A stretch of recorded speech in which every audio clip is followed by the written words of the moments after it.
What's up, everybody, and welcome back to All Sports Media TV. I am your host, KJ the Great.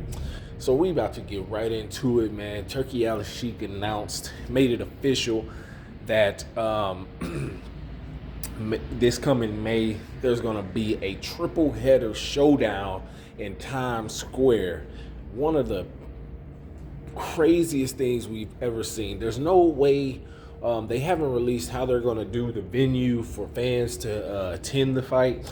But let's talk about it, man. A triple header. Let's talk about the opening bout on the main card. I guess you can kind of say probably won't be the opening bout, but to kick things off for the three fights, Teofimo Lopez will put his WBO Ring Magazine titles on the line against Arnold Barboza, undefeated title contender, coming off of a big win over Jack Catterall.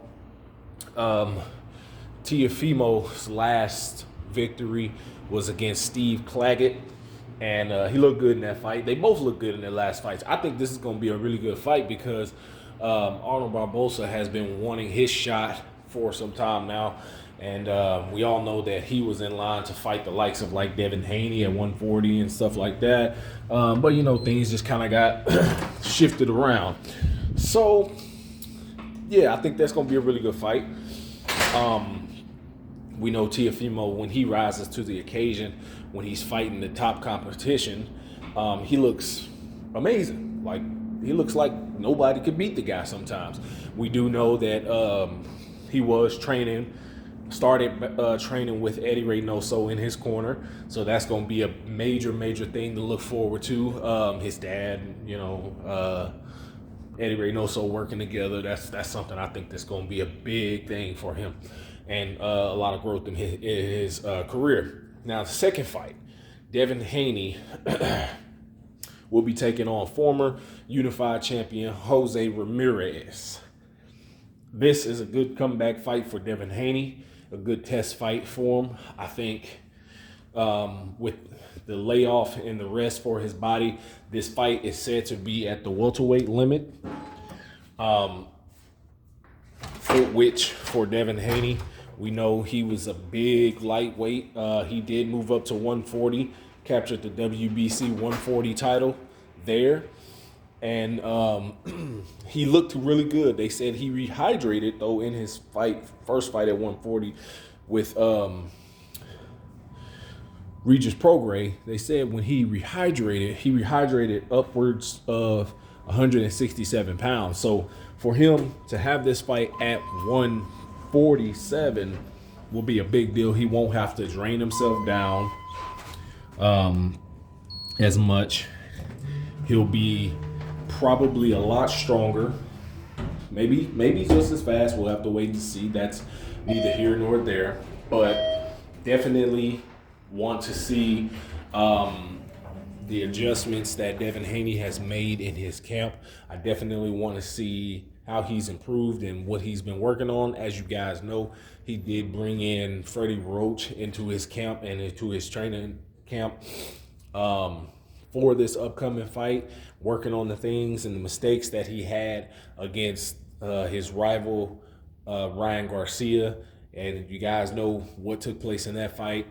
Ryan caught him early with the left hook. Devin Haney actually won rounds 2 through 6. If you go back and watch him box him, he was boxing him. He actually rocked him in that second round, came back, but he tried to jump on him, and he was throwing that looping left hook and all those things and leaving his right hand down, and just a bow and arrow jab. Just a bad overall performance from Devin Haney.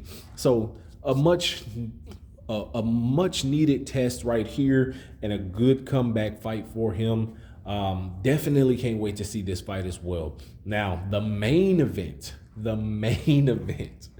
will be Ryan Garcia versus Rolando Rolly Romero. I don't know what to think about this fight. I'm sure this fight is going to be near the welterweight limit as well, seeing as Ryan Garcia in his last fight with Devin Haney came in overweight, over the weight limit, we'll say that. Just a lot of antics leading up into the the fight, just so much going on with Ryan Garcia. And even to this day, you know, after the fight, he tested positive for banned substance and was given a year-long suspension.